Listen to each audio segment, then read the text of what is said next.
Anina Benujiug, it is time for literacy. The story I picked out for you today is called Not Norman, a goldfish story. And this was written by Kelly Bennett and illustrated by Noah Z. Jones. And the reason I picked this book is because it fits with our grandfather teaching of the week, which is about respect. One way that we show respect is speaking well of others and not just saying nice things about them or complimenting them, but it means even when we don't agree with this other person, we speak well of them anyway. You know, like if they say, "Oh, I would never use purple. Purple's the worst color in the world." We don't just say, "Well, Susie's a weirdo who hates purple." Like we we speak well of others even if we do not agree with them. Because it's not necessary to call Susie a weirdo just because she does not enjoy purple. People are allowed to dislike things that we like. They're not allowed to be cruel or hurtful, but they are allowed to feel and think different things than us. Showing respect means valuing the differences of others. Okay. So I picked this story out because there's somebody in the story who is having a hard time valuing someone else. All right. Without further ado, here we go with our story. Not Norman, a goldfish story.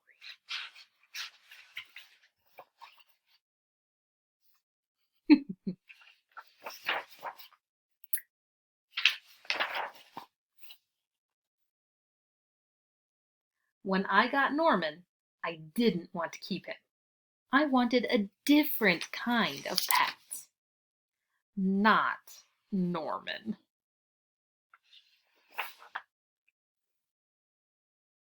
Oh, and you can even see a dog or a cat. But there he is. And there's Norman's little smile. I wanted a pet who could run and catch, or one who could climb trees and chase strings. A soft, furry pet to sleep on my bed at night. Not Norman. All Norman does is swim around and around and around and around and around and around and around and around.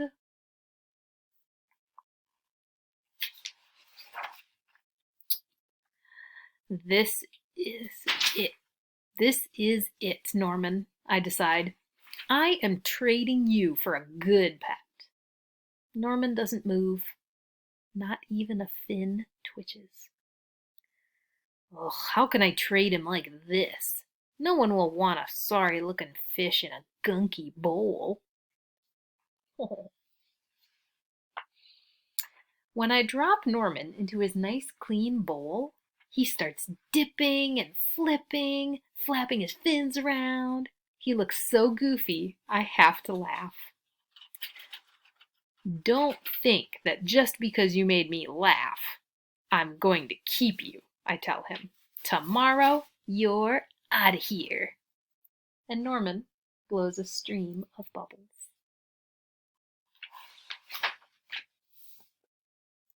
Oh my gosh, look at all the puppies! The next day, I take Norman to school with me. If I talk him up real good during show and tell, maybe somebody will want him. On the way there, we see my friend, Austin. Austin has a real cool dog and 7 puppies.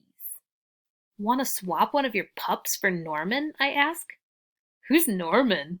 Asks Austin. My goldfish, I say. Oh my gosh. By the time I rescue Norman, half his water is gone. Uh-oh. I'm sorry, I tell Norman when we get to school. I'm really sorry. He just stares at me, all googly-eyed. Finally, it's my turn to show and tell. Just as I start talking about goldfish, Emily shouts, Jenny's gone! Who let my snake loose? Uh-oh. And there he is trying to sell it. Norman, one amazing fish. But it seems like we might have a bigger problem. Missing sneak. Uh-oh. Whoa! Oh, look how upset he is. Everybody ran away. Does anyone even hear the story of how I got Norman? Does anybody even ask to hold his bowl? No. They're all jumping and screaming and chasing the snake. Not Norman. But he's looking right at me. Thanks for listening, I tell him. That afternoon, we go to my music lesson. As soon as it's over, I am taking Norman back to the pet store. I take out my tuba and begin to play. Boom, boom, boom, ba, ba, ba, ba, boo, boo, boo, boo, bee. I glance over at Norman. He's swaying back and forth. Glug, glug, glug, glug, he mouths. Look, Norman's singing, I say. Pay attention, snaps Maestro, and try to play the proper notes. Oh, Norman's just being cute. But I suppose you shouldn't talk about that in the middle of music class. Oh my gosh. End of the day. That's when he said he was going to get rid of Norman. Oh, Maestro makes me stay for extra practice. By the time the lesson is over, it's too late to go to the pet store. Don't think that I like you just because you like my music. Don't think I'm going to keep you, I tell Norman. He glugs.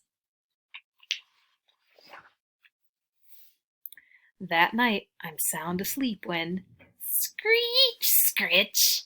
What's that noise? Scratch, scritch, screech.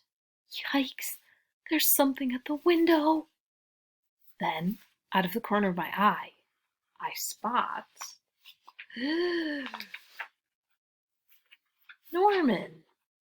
And he isn't even scared. He isn't swimming around in circles either. He glugs and gives me a little wave. I'm not alone. Together, Norman and I slide back the curtains. Oh, but it was just a broken branch. Thanks for watching out for me, Norman.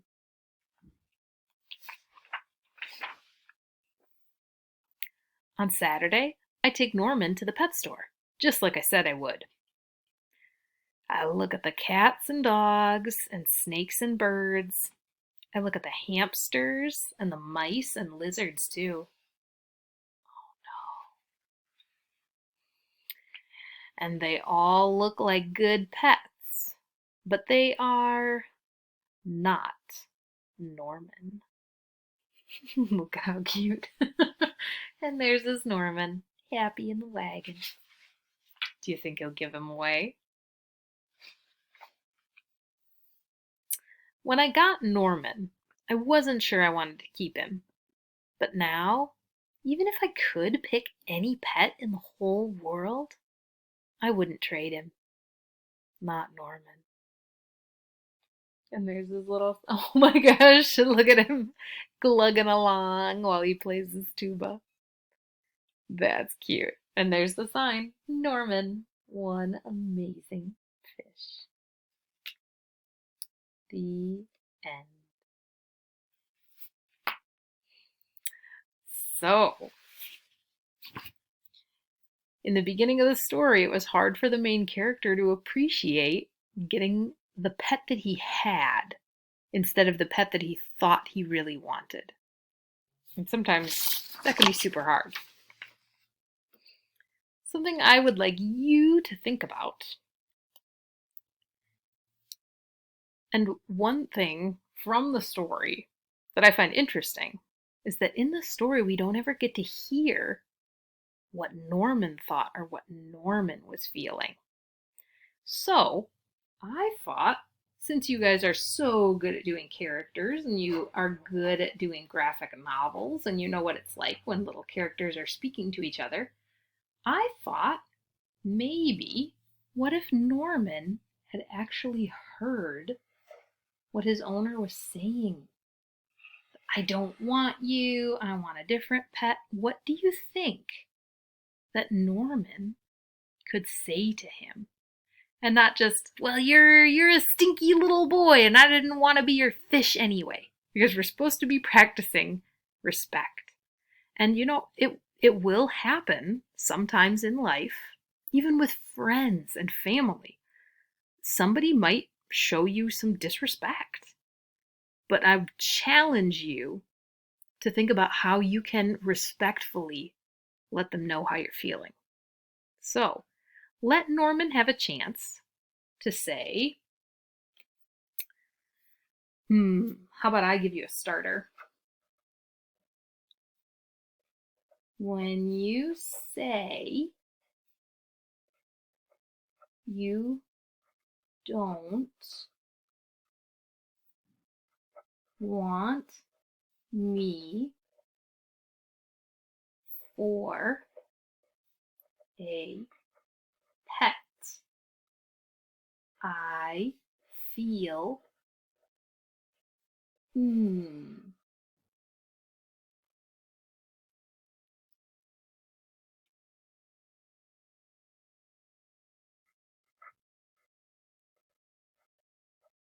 please,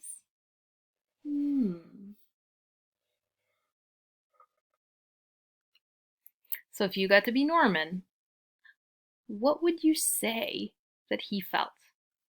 When you say you don't want me for a pet, I feel. If you're Norman and you had to say how you felt, how do you think he felt? You choose. And you can sound out, stretch that word all by yourself. It can be more than one feeling if you think Norman was feeling more than one thing. And then I think it would be okay to not only say how he feels, but to ask for what he wants. And what do you think Norman wants? Because we sure heard a lot about what our main character, the little boy, wanted. He wanted a fluffy pet. He wanted a pet that could run around and play fetch or chase after a piece of string, or he said all of these things that he wanted. Well, what do you think Norman would say that he wants? Please. And you tell me, what does Norman need?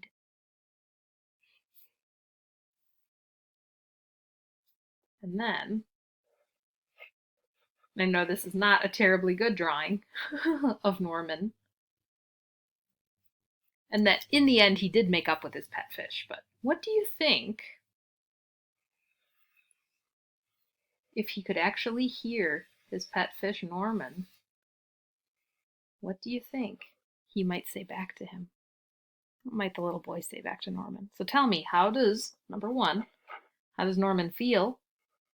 2, what does Norman want? And 3, what do you think his owner would say back to him if he could hear how Norman felt and what Norman wants? All right, that's all I have for you today for literacy. If you choose to write out on a piece of paper, you can always take a photo of it and send it to me in Seesaw, or you can go right into Seesaw and do your drawing. Don't forget to draw a little bit of Norman with a big speech bubble, and draw the boy from the story and a speech bubble for him too. All right, so I love you. I miss you. I hope you liked the story, and I will see you in another video again real soon. Gigawa Bamininim Abanujiug.